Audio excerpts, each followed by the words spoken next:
안녕하세요. 저는 한성대학교 자유교환학부의 한민규 교수입니다.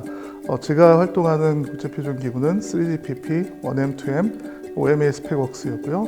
최근에 IEEE에서 활동을 시작하고 있습니다. 제가 활동하는 분야는 5G 이동통신, 사물인터넷, 그리고 지능형 콘텐츠입니다. 제가 표준 활동을 시작한 게 1994년이었으니까 올해로 딱 28년 차가 됐네요. 네, 1990년대, 제가 94년에 시작했으니까 90년대 초는 우리나라 물론 인터넷이 막 깔리기 시작할 때였기 때문에 소문은 나기 시작했지만 그렇게 유명하지는 않은 그냥 동방에 있는 조그만 나라 정도 수준으로 사람들이 인식을 하고 있었고요. 지금 2000년대 벌써 2020년대 이렇게 넘어가면서는 지금 우리나라는 유럽, 미국, 중국, 한국 이렇게 4강이라고 할 정도로 굉장히 큰 파워를 표준화 자체에서 가지고 있습니다. 그동안 한 20년 동안에 지나가면서 우리나라가 그렇게 많은 위상 변화를 했구나를 느낄 수가 있습니다. 표준화 활동에서도 15년 전쯤에 우리나라의 무선 플랫폼이라는 것을 표준화할 때가 있었습니다. 그 당시에는 지금 같은 스마트폰 환경이 아니었고요. 피처폰이라고 해서 이제 키패드만 있는 폰이었는데 거기에 지금 같은 스마트폰의 기능을 부과하기 위해서 무선 플랫폼이라는 걸 개발해서 올렸었습니다. 그래서 그거를 국내에 중소기업들이 한 10여 개가 모여서 같이 개발한 기술이었는데 그걸 이제 국제 표준화를 하는 일을 제가 하게 됐었습니다.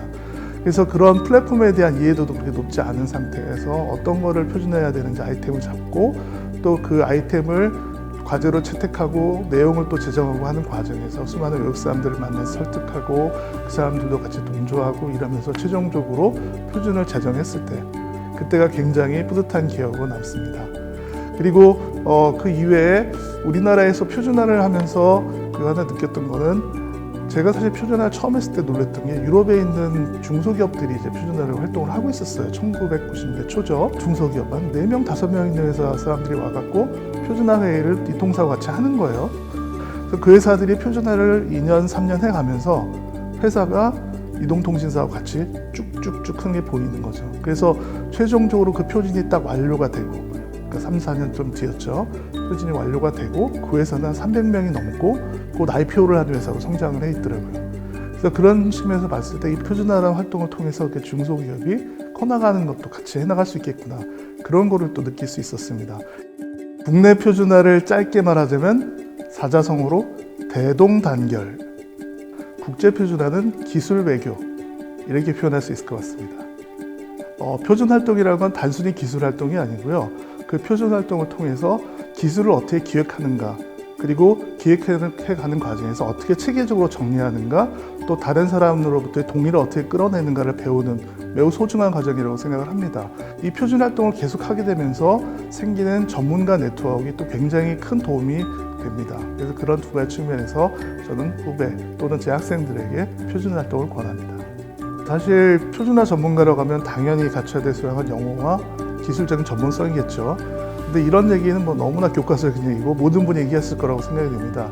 그래서 저는 좀 더 생활적인 관점에서 접근을 해서 표준 전문가가 가져야 될 필수템은 실제로 식성입니다. 네. 국제표준 전문가는 특히나 여러 나라를 다니기 때문에 진짜로 다양한 음식에 대해서 적응이 되어야 되고요.